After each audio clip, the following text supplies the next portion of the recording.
Let's talk now to the current chairman in Kaduna State, Reverend Joseph Hayab. Thank you for joining us on TVC News at 7. What more have you gathered about this latest abduction in Kaduna? Well, we are back to our unfortunate experience where people are still being kidnapped. Though kidnapping experience have really not stopped in Kaduna, but it has not been on the news for some deliberate reason.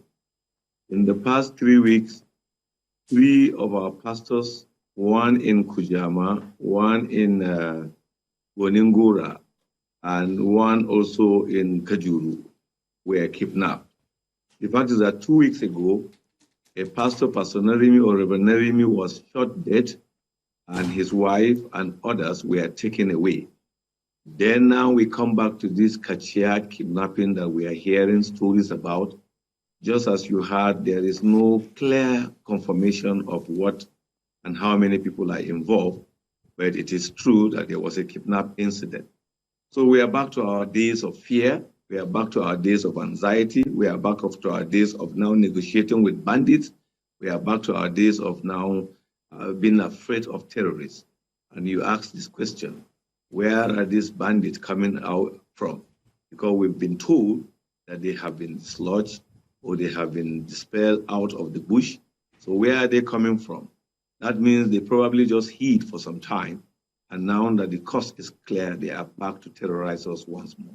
Yeah, there are many questions to be asked. For instance, why has this heinous act, defied the many rigorous attempts we've seen on the part of government and stakeholders in the past years, Reverend Hayab? The last time I appeared on this media, I was very emphatic to say that we've really not seen government working with stakeholders to find solutions. But they come to television and say they do, because I've been the chairman of Kaduna State in the last 5 years. I've never been called to any meeting for such kind of discussion. So sometimes when I hear it, I just don't want to go to that. But the simple truth is that the bandit knows that our government can back, but they cannot bite. The bandit knows that our government will only play to the gallery, but they will not go after them. The bandit knows that, look, after all the noise, everybody will just focus on what he wants to do. So they really know that there is no serious push against them. And so if they know that there's no serious push against them, they will have a field day to do. Probably in the past, they just went on recess because there were no money in people's hands. So if they kidnap people, they still cannot get enough money. And they've come back now understanding that money is back, and they are back again to get the money. What can be done differently? You mentioned that you haven't been called for any meeting. Have you reached out to government instead?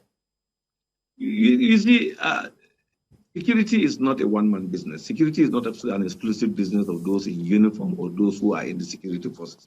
Security is about everybody. Security is when everybody is involved. These criminals live among people. These criminals work among people. But you see, what is the kind of relationship between the people and government, between the people and security agencies, that the people can openly and confidently explain to them what they know? Sometimes when people are not so sure of their safety, not so sure of the approach of government, they would even want to say anything. There's this common slogan in New York that when you see something, say something. You can't ask people in Kaduna to see something and say something, because if you say something, you will not sleep that night. Interesting. It's a good place to live it. Hopefully things will get better, and then we'll also look forward to more comprehensive collaboration between government and other critical stakeholders. Chairman, Kaduna State, Reverend Joseph Hayab, thank you for talking to us. Thank you for having me. Now.